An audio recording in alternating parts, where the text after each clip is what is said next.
Le cancer du sein reste le premier cancer chez la femme. La campagne Octobre Rose nous le rappelle chaque année. On voit ça tout de suite avec mes invités.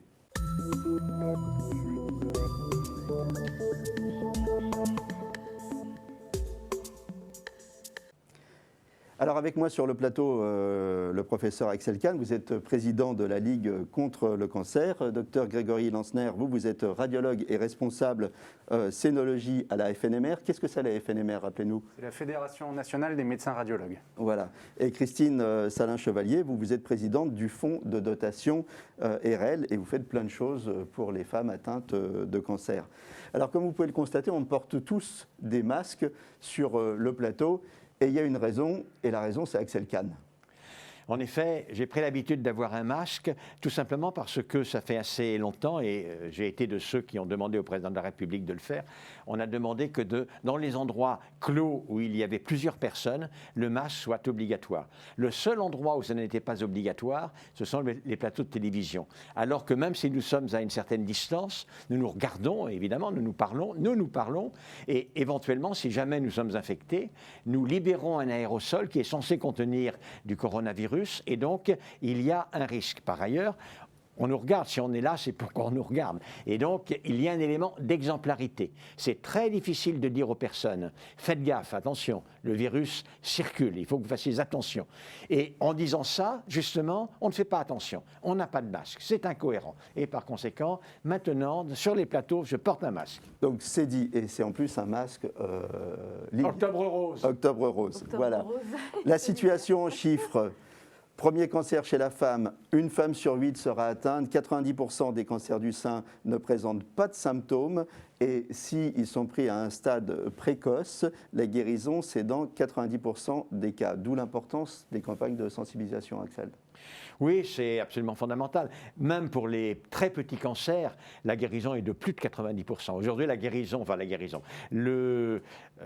rémission complète à 5 ans dans le cancer du sein atteint des chiffres extrêmement importants. Ça dépasse nettement 80%, de l'ordre de 85-87%. Un cancer de 1 cm et moins est pratiquement guéri dans tous les cas. Et donc c'est extrêmement important de faire un diagnostic très précoce et à travers la crise sanitaire que nous avons vécue, je pense que l'on en reparlera, les retards ont fini par s'accumuler et il y a eu de vraies pertes de chance. Et ce que l'on appelle perte de chance pour les femmes, ce sont des cancers qui eussent été très facilement curables, qui ne le seront pas ou au prix d'une thérapeutique plus lourde. Et il y aura aussi des vies de femmes perdues. Et ça, c'est évidemment intolérable. Et donc, cet Octobre Rose, il est particulièrement important. C'est un Octobre Rose de remobilisation. Il ne faut pas que le coronavirus et la Covid aient comme victimes secondaires les femmes qui n'auront pas été soignées à temps de leur cancer du sein. Ce que vous nous dites, c'est qu'en fait, pendant la période Covid, les cancéreux ont été un peu délaissés, pas que les cancers du sein, les cancéreux en général. Ce n'est pas exactement comme ça qu'on peut le dire. Bien évidemment, au plus fort du confinement, alors que le virus circulait massivement, on essayait d'avoir deux fers au feu. D'une part, bien évidemment, d'éviter que les personnes ne s'infectent. On n'avait pas encore toutes les informations qu'on a aujourd'hui. On craignait à ce moment-là, ce n'est pas tellement vrai, mais on craignait à ce moment-là que les personnes atteintes de cancer ne soient beaucoup plus sensibles au cancer que les autres. En réalité, c'est un tout petit peu vrai quand ils sont traités par chimiothérapie, qu'ils sont avec une baisse de l'immunité, mais c'est relativement peu vrai. Et en même temps, on essayait de faire en sorte qu'ils ne perdent pas de chance par rapport au traitement de leur cancer.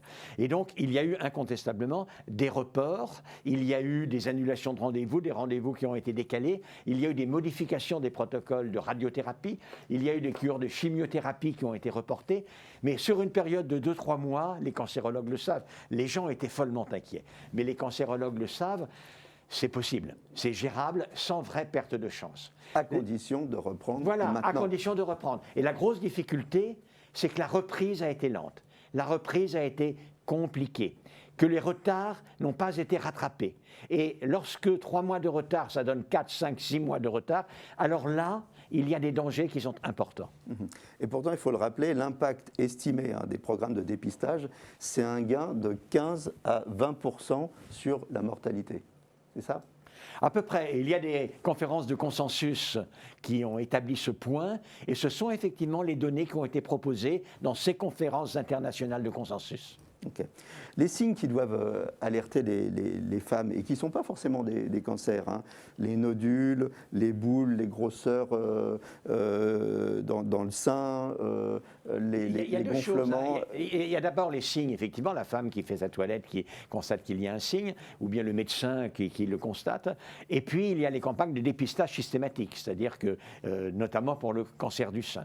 Et la difficulté, c'est que d'une part, durant la crise de la Covid, autant parce que les femmes ne sont pas allées consulter, c'est-à-dire que tout n'est pas à mettre sur le compte d'une décision, d'une annulation des centres anticancéreux. Il y a une partie d'auto-limitation de la part des femmes, et par ailleurs, on va dire jusqu'au mois de juin, nous en discutions tout à l'heure, les campagnes de dépistage organisées systématiques ont été arrêtées. Elles redémarrent, mais elles n'ont pas encore repris la totalité de leur force, de leur flux habituel. Donc, il y a effectivement aujourd'hui une inquiétude que des retards ne deviennent vraiment préoccupants. La Ligue, très tôt, a mis un service d'appel, un service d'écoute, au bout du fil duquel il y avait une dizaine de cancérologues qui se relayaient, et j'en étais au début, ensuite j'ai laissé la main. Et on a un cas, alors je ne sais pas si vraiment le diagnostic plus précoce eût été salvateur, mais c'est une jeune femme qui avait constaté qu'elle avait une petite boule dans le sein au mois de mars. Et terrorisée par tout ce que l'on disait, elle n'a pas été consultée. Elle n'a été consultée que vraiment au moment du déconfinement. Et c'était un petit cancer, encore 2 cm au moment où on l'a diagnostiqué, un petit cancer triple négatif avec déjà des métastases cérébrales. Et donc, on s'est dit que peut-être, si le diagnostic avait été fait 3 mois auparavant, alors le pronostic eût été moins sévère. Donc si on a en fait un message à passer aujourd'hui, au début de cette campagne Octobre Rose, c'est qu'il faut vraiment reprendre très très vite le dépistage. Le dépistage, c'est aussi l'imagerie. Je me tourne vers vous, Grégory Lansner, vous êtes radiologue. L'imagerie, elle joue un très grand rôle dans le dépistage. Alors on va repartir de la base. Une mammo, qu'est-ce que c'est ? Alors, le dépistage mammographique est essentiel. C'est le fer de lance de cette campagne. Parce que le radiologue va être vraiment au cœur de la prise en charge de la patiente. C'est lui qui va la recevoir, la rencontrer et organiser après la suite s'il découvre quelque chose. Le dépistage, c'est quoi ? C'est toutes les femmes entre 50 et 75 ans qui vont effectuer une mammographie tous les 2 ans, accompagné d'un examen clinique. C'est pas juste faire une image. Répondez à la question. Une mammo, qu'est-ce que c'est ? Faites pas comme les politiques, ils posent une question et ils me répondent autre chose. Moi, je peux répondre. Qu'est-ce que c'est une mammo déjà ? Une mammographie, en fait, c'est une patiente qui se rend à un cabinet de radiologie et qui va effectuer une radiographie de son sein. Comme on pouvait effectuer une radiographie de la main, du pied, des poumons, là, c'est une radiographie de son sein.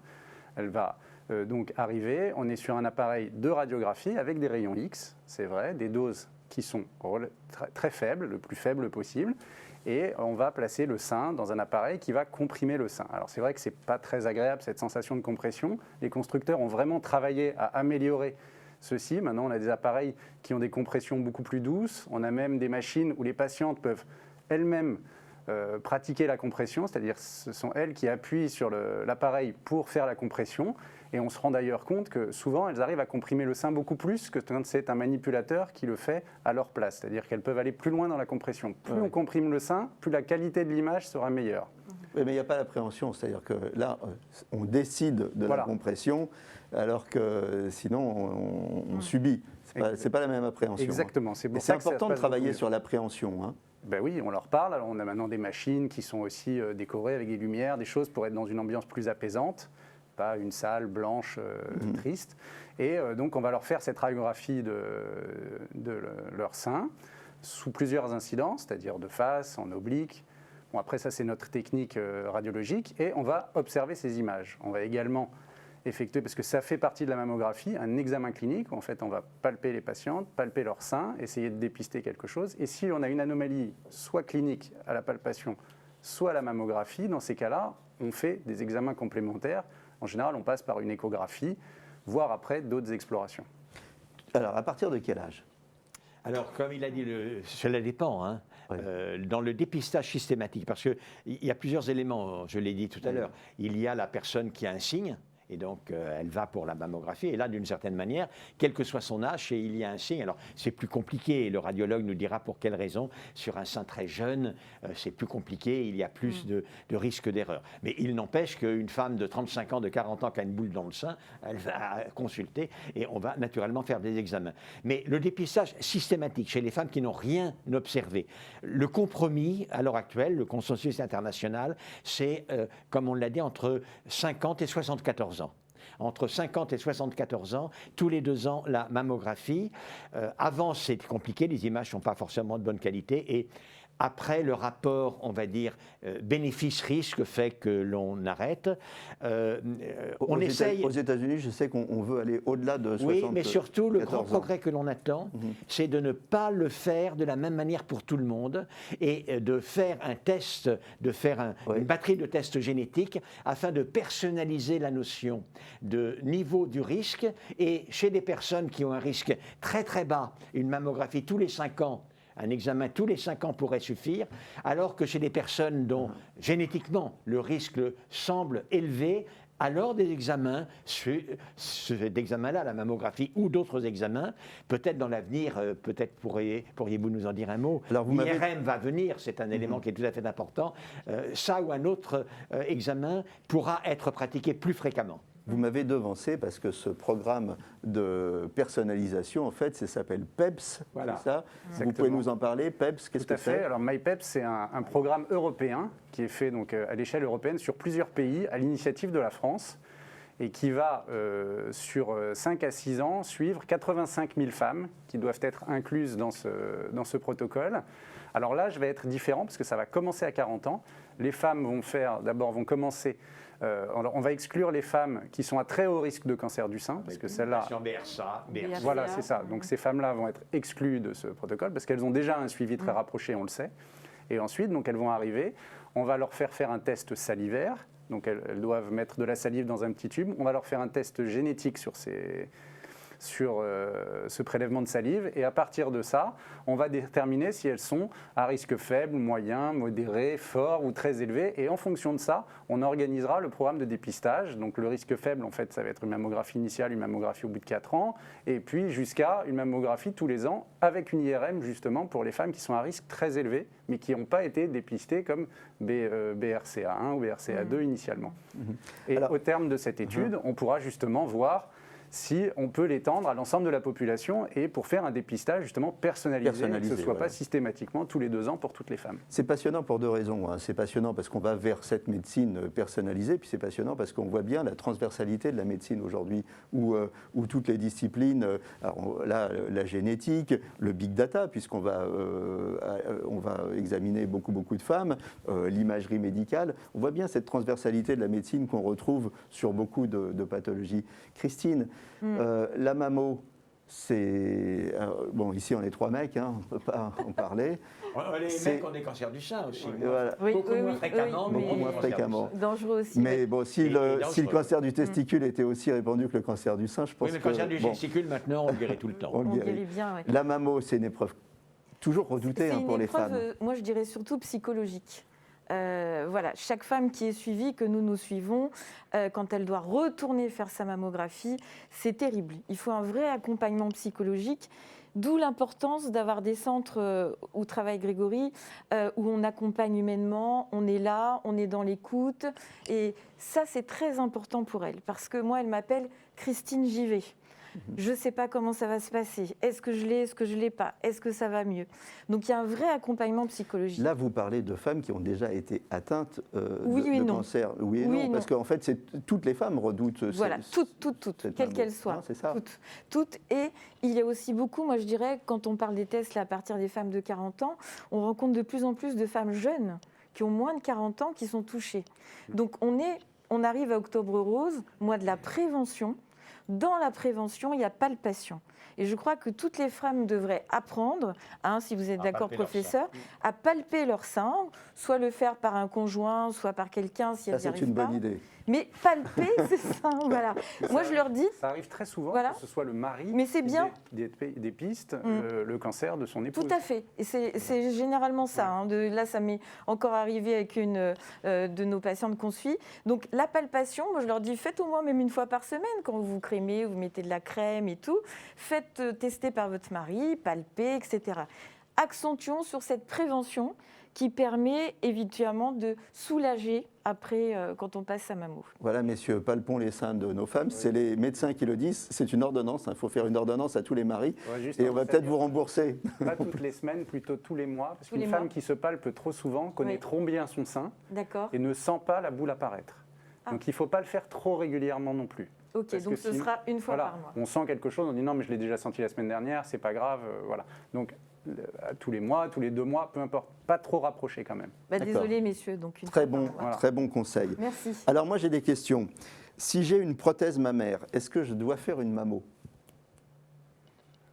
Alors, je vais demander peut-être au radiologue ce qu'il en pense. La réponse est oui, évidemment. Bien sûr. On n'a aucun problème à faire un dépistage mammographique lorsqu'il y a une prothèse. On a des techniques, les machines sont adaptées, elles ne font pas trop de compression, il n'y a pas de risque d'éclater la prothèse, puisqu'il y a aussi cette crainte de rupture de prothèse. Non, il n'y aura pas de rupture de prothèse. On fait parfois un cliché contenant la prothèse et on fait aussi des clichés, des mammographies, où en fait on va repousser la prothèse en arrière et du coup on va faire une mammographie du sein en avant de la prothèse, en ayant récliné la prothèse en arrière. Donc il n'y a aucun souci. Et dans ces cas-là, c'est souvent complété par une échographie, parce que c'est vrai qu'on ne peut pas avoir l'ensemble du sein de manière aussi optimale que quand il n'y a pas de prothèse. Du coup, on complète par une échographie, mais il n'y a pas de souci. Et alors j'ai une autre question. Est-ce que les porteuses de prothèses sont plus à risque? Est-ce qu'elles ont plus de cancer du sein? Absolument pas, ça ne modifie pas du tout, ça n'augmente pas le risque. Il y a eu des prothèses qui étaient des mauvaises prothèses et qui pouvaient entraîner des cancers du sein, mais dont on en a parlé suffisamment dans les médias. Et c'est pas le même. C'était pas les complications les plus fréquentes. Hein. Voilà, non, pas du tout. Il y avait des problèmes inflammatoires. Exactement, mais c'est pas du tout le même type de cancer. Et ces prothèses sont exclues et on ne les utilise plus. Donc, il y a eu des lymphomes notamment. Oui, c'est ça. Ce ne sont pas les mêmes types de cancers que ceux dont on a l'habitude dans les cancers du sein classiques. Mais non, les prothèses mammaires n'entraînent pas une augmentation du risque de cancer du sein. Alors, dans les signes qui doivent nous alerter, on a parlé des nodules, des petites boules, des grosseurs, mais il n'y a pas que ça. Hein.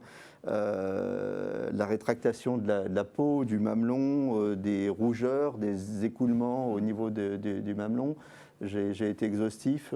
Qu'est-ce qu'il y a d'autre comme signes qui doivent alerter les femmes? Et qu'est-ce qu'on fait Pour les hommes aussi. Et qu'est-ce qu'on fait en fait dès qu'on a un de ces signes? Qu'est-ce qu'on fait? Un dernier signe, ça pourrait être une petite boule dans les selles également, parce que ça peut être juste un petit ganglion dans les selles qui peut révéler un cancer du sein non palpable. Qu'est-ce qu'on fait? Évidemment, on va consulter son médecin au moindre signe. Je rebondis sur le problème des femmes jeunes, c'est des diagnostics tardifs parce qu'on ne pense pas qu'on a un cancer du sein, donc la femme néglige ça un tout petit peu et elle arrive et c'est déjà un cancer de grande taille. Donc vraiment, le site, c'est dès qu'on voit quelque chose, dès qu'on sent quelque chose d'anormal dans son sein, il ne faut pas hésiter à aller consulter et il ne faut pas hésiter à aller demander un examen d'imagerie. Chez les femmes jeunes, on aura plus tendance, vingtaine, entre 20 et 30 ans, plus tendance à faire une échographie d'abord, en première intention, parce que souvent la glande est plus importante, plus dense, donc on voit mieux à l'échographie qu'à la mammographie. C'est ce que disait M. Axel Kahn tout à l'heure. Qu'on pourra compléter par une mammographie si besoin, mais on commence en général par l'échographie. Et c'est vrai que c'est un examen irradiant, donc autant ne pas irradier les seins des jeunes filles trop tôt. On préfère attendre un petit peu. Et de toute façon, donc, le moindre signe, l'important c'est on va voir son médecin, il prescrit un examen d'imagerie, mammographie, échographie.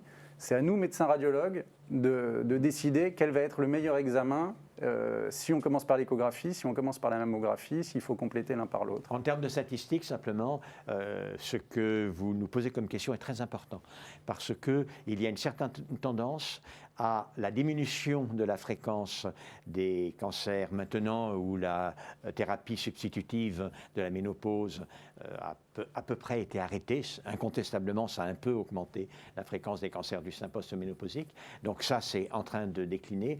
En revanche, les cancers chez les femmes jeunes ont plutôt tendance actuellement à augmenter et notre vision des cancers du sein doit se modifier. C'est une des raisons pour lesquelles, pour l'avenir, personnellement, j'aimerais avoir votre sentiment.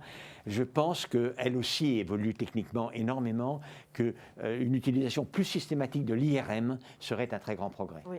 On sait que l'IRM est un très très bon examen pour le dépistage. Malheureusement, on a ce problème d'accès. Voilà. Et on sait qu'on est sous-doté en France. On est sous-doté. Je vais vous donner un chiffre. Ouais. On est équipé au niveau de la Turquie en France pour les IRM. Absolument. Le problème aujourd'hui, ce n'est pas que ça ne soit pas un bon examen, c'est qu'on n'a pas assez d'appareils pour le faire. Exactement. Absolument. C'est un excellent examen, presque le meilleur, mais Messieurs, évidemment, on a pour été l'instant. très technique. Il ne faut pas oublier que on parle des femmes.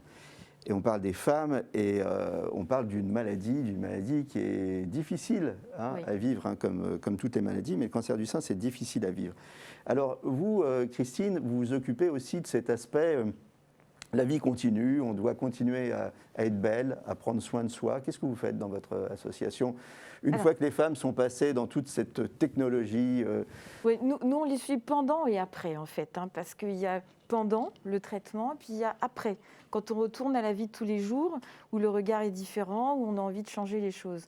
On a un programme qui s'appelle Souffle de Violette, comme un second souffle pendant et après la maladie. Et l'idée, c'est de les accompagner psychologiquement, de les aider à renouer avec leur corps, les aider aussi dans leur relation familiale, avec l'entourage, avec les enfants, avec son mari, voilà, de se poser. On collabore beaucoup d'ailleurs avec la Ligue contre le cancer, on collabore avec d'autres associations aussi.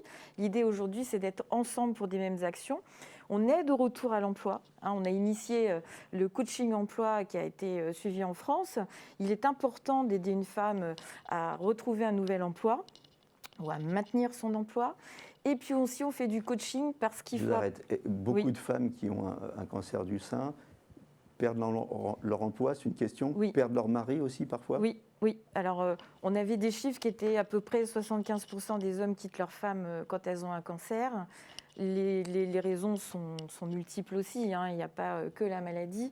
Mais l'emploi, il est difficile souvent de maintenir son poste pour plein de raisons. Donc, il est important aussi on travaille beaucoup avec des DRH pour former des entreprises. Il y a beaucoup d'associations aussi qui ont créé ce genre de choses pour expliquer que ce n'est pas parce qu'on a eu un cancer qu'on est mort, qu'on est terminé. Au contraire, c'est une renaissance, c'est une nouvelle vie avec de nouvelles envie d'avoir souvent une nouvelle activité professionnelle, envie de s'accomplir différemment. Donc, nous, on est là pour les accompagner.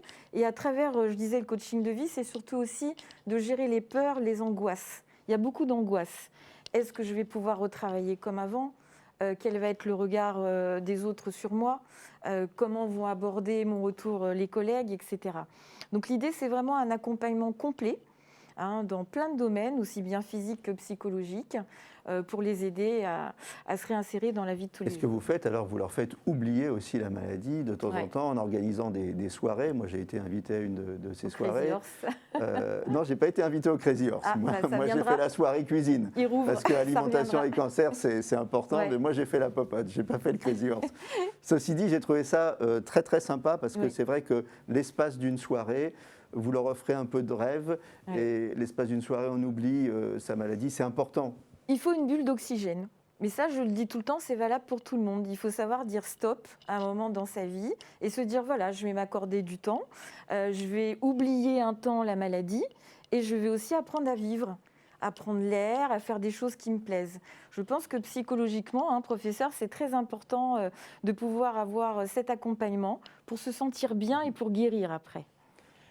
La Ligue, naturellement, avec des partenaires comme l'association de Madame, la Ligue est extrêmement active dans ce domaine-là.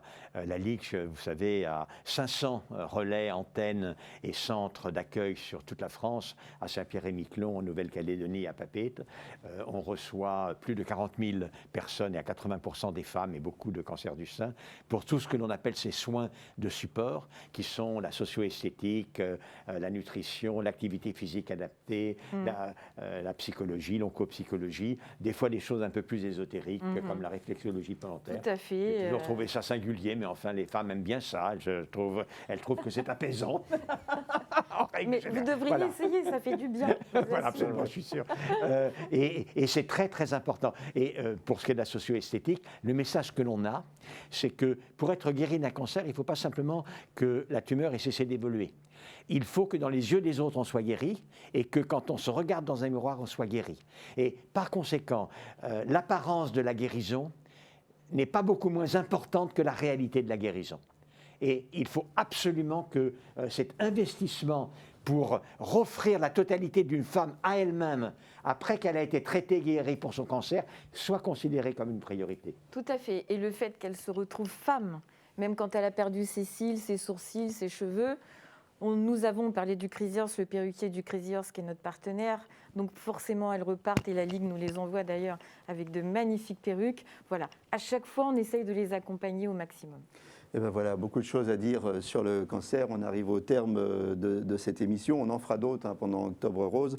Merci, professeur Axel Kahn. Je rappelle que vous êtes président de la Ligue contre le cancer. Grégory Linsner, vous êtes radiologue à Paris et vous vous exprimiez au nom de la FNMR, la Fédération nationale des métiers de la radiologie.